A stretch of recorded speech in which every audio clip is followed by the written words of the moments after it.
Hi friend, मेरे channel पे आपका स्वागत है। दोस्तों, आज की वीडियो में हम वेंकीज इंडिया लिमिटेड के बारे में पूरा फंडामेंटल एनालिसिस डिटेल में करेंगे। एंड तक वीडियो जरूर देखिए ताकि एंडिंग के अंदर मेरी खुद की एनालिसिस बताऊंगा चार्ट के ऊपर कि मुझे क्या लगता है।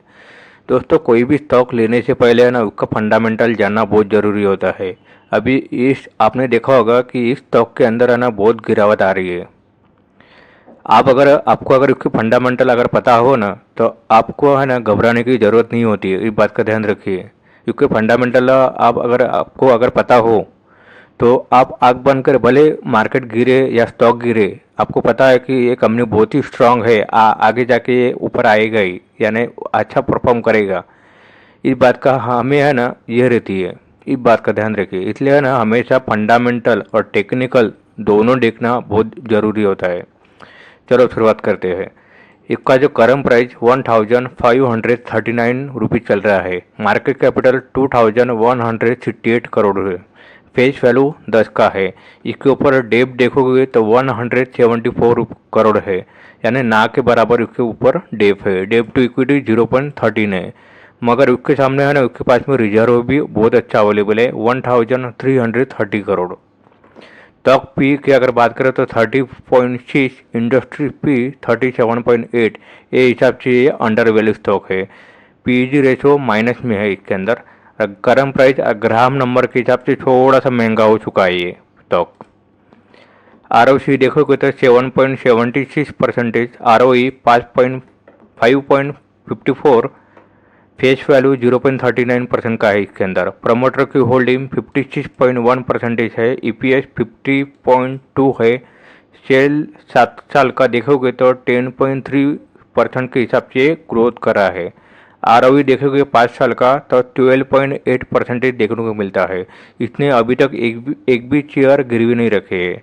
नेट कैश फ्लो की अगर बात करें तो 14.5 करोड़ इसके पास में अवेलेबल है।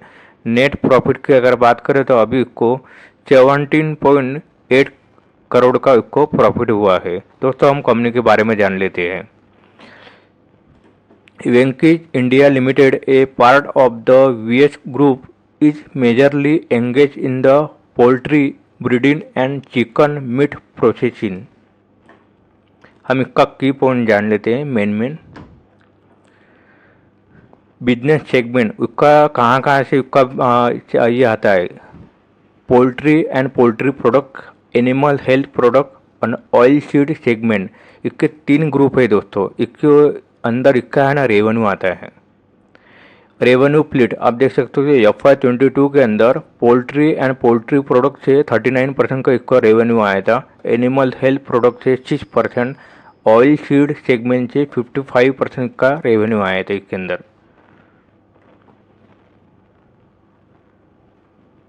आप देख सकते हो कि मैन्युफैक्चरिंग यूनिट, उसका जो मैन्युफैक्चरिंग यूनिट है उसका कहाँ है आप देख सकते हो। Spread across the 11 states in India such as Maharashtra, Gujarat, Uttarakhand, Haryana, Punjab, etc.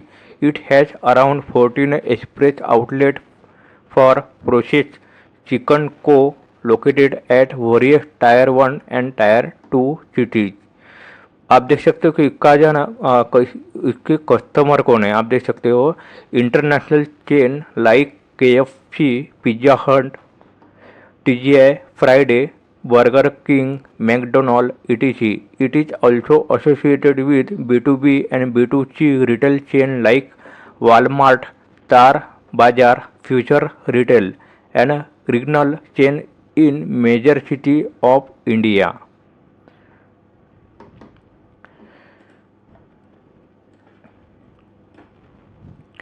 आप देख सकते हो कि प्राइस है ना अभी 200 मूविंग एवरेज और 15 मूविंग एवरेज के नीचे चला गया है। आप देख सकते हो कि 15 मूविंग एवरेज ने, जो ऊपर की लाइन है ना येलो कलर की, इसने 200 मूविंग एरो को है ना पहले नीचे की तरफ है ना लाइन को है ना काट दिया है नीचे की तरफ। आप देख सकते हो ये इसे भी नीचे चला गया है। दोस्तों, आपको है ना अलर्ट रहने की ज़रूरत है। दोस्तों, जब भी कोई 200 अगर मूविंग एवरेज के अगर नीचे काम कर रहा है तो आपको इन स्टॉक के अंदर है ना इन्वेस्ट करने से बचना चाहिए। इस बात का ध्यान रखिए। अगर वो फिर से अगर 200 मूविंग एवरेज के अगर ऊपर आता है तो फिर आप एंट्री ले सकते हैं, मगर बहुत ही कम क्वांटिटी रखनी है। इस बात का ध्यान रखिए। हम इसका है ना क्वार्टरली सेल देख लेते हैं। आप देख सकते हो कि दिसंबर 2022 को इसका जो क्वार्टरली सेल देखोगे तो 1035 करोड़ था, जो दिसंबर 2023 को 953 करोड़ हो गया है, यानी कम देखने को मिला है हमें। ऑपरेटिंग प्रॉफिट की अगर बात करें तो दिसंबर 2022 को 27.48 करोड़ था, जो आप देख सकते हो कि दिसंबर 2023 में -7.21 करोड़ देखने को मिला है, यानी वो ऑपरेटिंग प्रॉफिट में हमें गिरावट देखने को मिली इसके अंदर। ऑपरेटिंग प्रॉफिट मार्जिन की अगर बात करें तो दिसंबर 2022 को 2.65% था, जो दिसंबर 2023 को -0.76% हो गया है।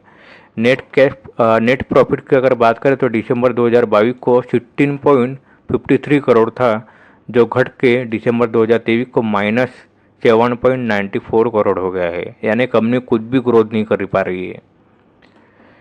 हम अगर इसका ईयर टू ईयर बेसिस पर अगर देखोगे तो इसका जो सेल मार्च 2019 के अंदर इसका जो सेल था 3043 करोड़, तो मार्च 2023 को 4234 करोड़ हो गया है, यानी इसके अंदर हमें बढ़त देखने को मिली है ईयर टू ईयर बेसिस पर।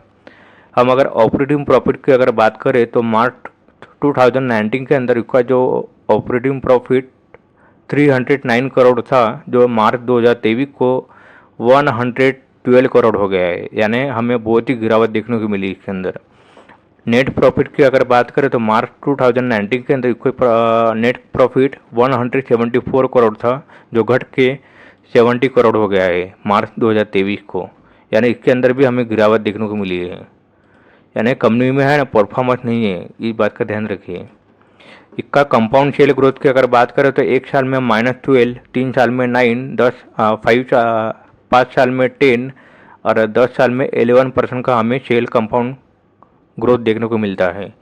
कंपाउंड प्रॉफिट ग्रोथ की अगर बात करें तो 1 साल में -31, 3 साल में 66%, 5 साल में 19 और 10 साल में 11% का हमें प्रॉफिट ग्रोथ देखने को मिलता है। स्टॉक की अगर बात करें तो दोस्तों इसने 1 साल में 8% का ही रिटर्न दिया है सिर्फ, 3 साल में -1, 5 साल में -7 और 10 साल में 17% का हमें रिटर्न देखने को मिलता है। आरओई की अगर बात करें तो 1 साल में 6%, 3 साल में 15, 5 साल में 13 और 10 साल में 14% का हमें आरओई देखने को मिलता है इसके अंदर। हम इसका बैलेंस शीट देख लेते हैं। बैलेंस शीट भी देखना बहुत ज़रूरी है दोस्तों। आप देख सकते हो कि मार्च 2019 के अंदर उसके पास में रिजर्व अवेलेबल था 867 करोड़, जो सितंबर 2023 को आप देख सकते हो कि 1330 करोड़, यानी इसके अंदर हमें थोड़ी बढ़त देखने को मिली है रिजर्व में। हम इसका प्रमोटर होल्डिंग देख लेते हैं। हम कैश फ्लो देख ले तो इसके पास में सिर्फ 15 करोड़ ही अवेलेबल है नेट कैश फ्लो। अगर हम इसके प्रमोटर होकर होल्डिंग की अगर बात करें तो 56.11% देखने को मिलती है। एफआई की होल्डिंग 1.07, डीआई की होल्डिंग 0.12 और पब्लिक की होल्डिंग 42.70% है इसके अंदर। सबसे ज़्यादा होल्डिंग इसके अंदर पब्लिक की है। इसलिए कहते हैं दोस्तों कि कोई भी स्टॉक के अंदर है ना, उसका फंडामेंटल जानना बहुत ज़रूरी है। आप देख सकते हो कि जो कंपनी अच्छा परफॉर्म नहीं करे उसके अंदर ही पब्लिक ज़्यादा रहती है, आप देख सकते हो यहाँ पर। इसलिए फंडामेंटल जानना बहुत ज़रूरी होता है। हम इसका चार्ट देख लेते हैं। देखिए ज़बरदस्त गिरावट आई इसके अंदर।